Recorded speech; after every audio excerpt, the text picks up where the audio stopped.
What about the station? That's shut down too. So there's no way in or out of the valley. They're obviously serious about it. He said he's been practicing medicine for 30 years and he's seen plenty of flu, and he said this doesn't feel right at all. Well, there's nothing of any use on the radio. Sorry I'm late, everyone. Have you started? Yes, but to be honest, there's not really that much to discuss. This quarantine is in place, there's roadblocks and everything. No one really seems to know anything, but people are definitely missing. More of them too, not just a couple of old biddies. No one's seen the Sullivans since yesterday, and the house is just sitting there unlocked. I just got back from the farm. All of Frank's cows died in the night. He's devastated. Poor man. Hasn't he had enough for 1 year? First Mary and now this. Well, if no one's coming in to sort this mess out, we're just going to have to do it ourselves. Barbara, get Phil to do a stock take on medication. Jeremy, put the word out for people to congregate at the village hall. It's best we get everyone in one place for the time being. Good. I'll organise supplies. We'll have a lot of hungry mouths to feed. There's plenty at the depot, but well, let's start with what's here in the village. I'll draw up a rota. Charlie, you help me with that? Anything for you, Meg? I'll head out into the valley and scoop up the isolated families and check in with Lizzie Graves at the camp. Has anyone seen or heard anything from Stephen Appleton or his wife?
Doesn't even reach the back fence, silly old bugger. Well, loaves and fishes we can manage, but Father garden design Jeremy, is a little... might I have a word?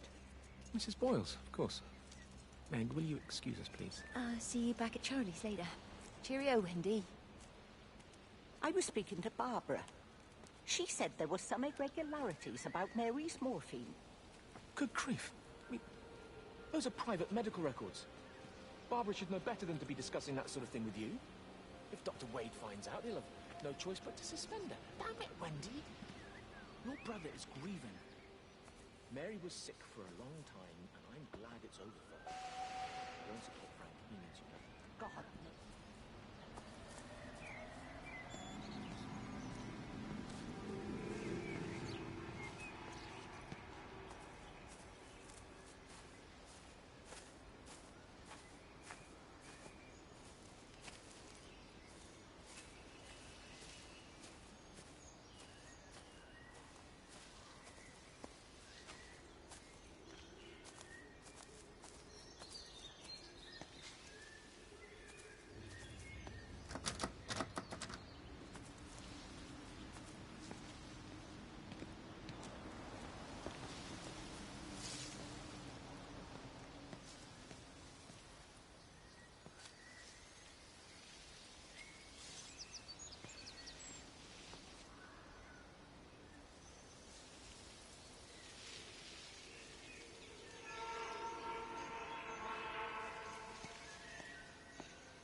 Just have a word with them, perhaps. They listen to you. Well, I really don't see what it has to do with me at all. The village looks up to you. I just think with what's been happening with Mr. Coles and Mrs. Boughton and the others, that people need somewhere to talk, to feel safe. Perhaps they don't think that your church is somewhere they feel particularly safe. I don't need your forgiveness, Wendy. Or theirs. Whosoever thou art that judgest, for wherein thou judgest another, thou condemnest thyself. Romans chapter 2, verse 1. Beware of practicing your righteousness before other people in order to be seen by them. Matthew chapter 6, verse 1. It's not my judgment you should be worried about, Father. But fine. I'll talk to Barbara. Ask her to put a note up in the surgery about an extra service. Will that do?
Meg, come and have a look at this. Oh, I don't believe it. Charlie? Jeremy reckons someone had been raiding all the empty houses. He said a load of stuff had been taken. What's up? It looks like someone's been collecting their own supplies. Bastard. Well, we've got enough stock in the warehouse to keep the entire village going for months. We should get a truck. What, and go and get all of it now? Yeah, why not? It's Appleton. It's that bloody crackpot Stephen Appleton. I'm gonna fucking do him. Sam, it's fine. We'd better get moving before the weather turns. You come in. We'll swing by the camp and get Rachel on the way back.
Oh, just for a few days, yeah.